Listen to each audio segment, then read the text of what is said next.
Hello नमस्कार. आपण पारू मालिका 6 ऑक्टोबरच्या भागामध्ये काय झालं आहे ते पाहणार आहोत.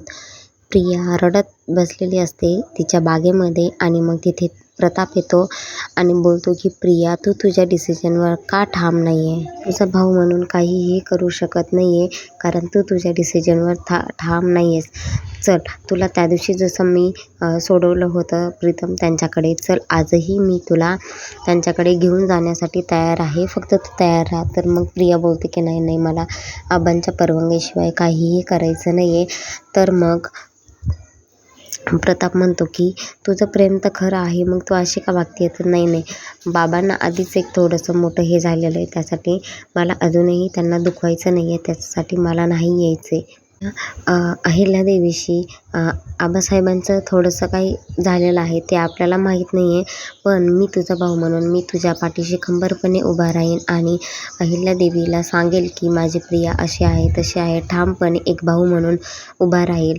तर मग प्रिया बोलते की नाही बाई, असं काही करायचं नाही आहे. एकतर आबासाहेबांना दुखवायचं नाही आहे, मेन म्हणजे ज्यावेळेस आबासाहेब मला पाठवतील त्याच वेळेस मी जाणार आहे. आणि मग तेवढ्यात प्रताप बोलतो की आबासाहेब, तुला माहिती आहेत ना, तुला त्यांची सवय माहिती आहे ना, एकदा त्यांच्या डोक्यातून माणूस गेला की गेलाच, तो काहीही करून परत येत नाही. त्यामुळे प्रिया, तू आयुष्यभर अशीच रडत राहशील, ऐक माझं. पण प्रिया काही ऐकायला तयार नसते, म्हणते जाऊ दे बाई, तू मला समजून घेत तसेच माझ्यासाठी खूप जास्त महत्त्वाचं आणि मोलाचं आहे.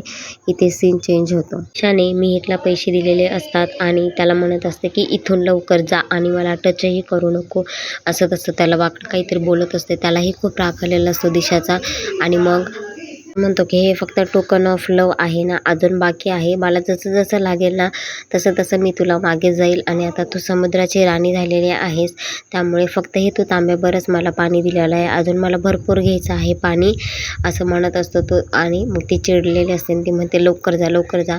आणि मग तो तिथून निघायला सुरू करतो. तेवढं तिथे आदित्य येतो आणि आदित्य म्हणतो दिशाने पैसे दिले आहेत ना? तर मग मिहिर हो म्हणतो.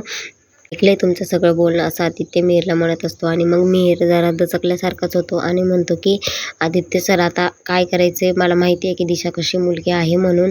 तर ते म्हणतो की जर तुला माहिती आहे दिशा कशी मुलगी आहे, ती एका कोणाचीच होऊ शकत नाही आहे, तर तू मला मदत कर दिशाला एक्सपोज करण्यासाठी. मला माझ्या भावासाठी तिला चूज नाही करायचे, तिच्यासोबत माझ्या भावाचं लग्न नाही होऊ द्यायचे, त्याच्यासाठी तू मला हेल्प करशील.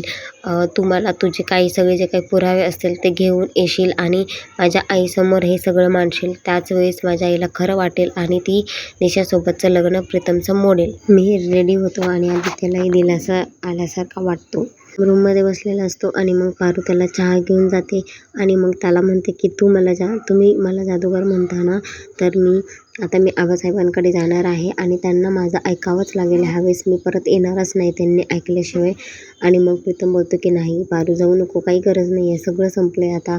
तर ती म्हणते तुमचं प्रेम खरं आहे ना प्रीतम सर, त्याच्यासाठी मी प्रेमासाठी हे सगळं काही करत आहे तुमच्या, आणि मी जाणार आहे आबासाहेबांकडे, कन्व्हिन्स करूनच येणार आहे.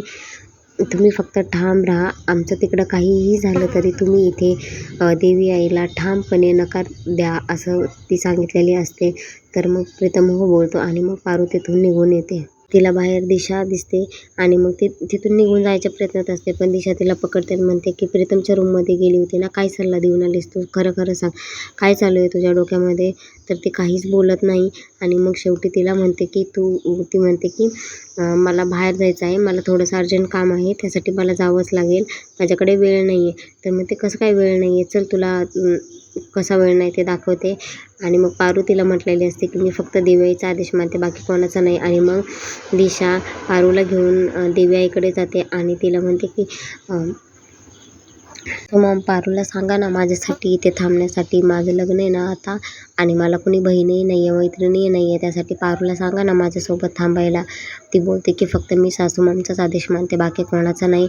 आणि मग लगेचच अहिल्यादेवी म्हणतात की हो पारू थांब, तिच्या लग्नासाठी 2च दिवस राहिलेले आहेत ना, तिची मैत्रीण म्हणून, हेल्प म्हणून तिला थांब म्हणून. तिथे आदित्य येतो आणि आदित्य बोलतो की मी पारूला खूप महत्त्वाच्या कामासाठी पाठवलं होतं, तू अजून इथेच आहेस का? जा ना लवकर. तर मग पारू काहीच बोलत नाही आणि मग दिव्याई सांगतात की तिला दिशाची हेल्प करण्यासाठी इथे थांबवलेलं आहे आणि दिशा खूप जास्त नाटक करत असते आणि म्हणत असते, थांबू देत ना रे, थांब ना, थांबू देत, असं म्हणत असते. आणि हिच्या लग्नाची तयारी सगळी सुरू झालेली असते आणि आदित्यला खूप राग आलेला असतो की हे सगळं काय होतं आहे, आम्ही एवढं करूनही काहीच होत नाही आहे. आणि मग शिकानू याच्यात काय झालं रे आदित्य, तर तो सांगतो की बाबा सगळं काही चांगलं नाही होत आहे. नवीन अपडेटसाठी माझ्या चॅनलला लाईक, शेअर आणि सबस्क्राईब करायला विसरू नका.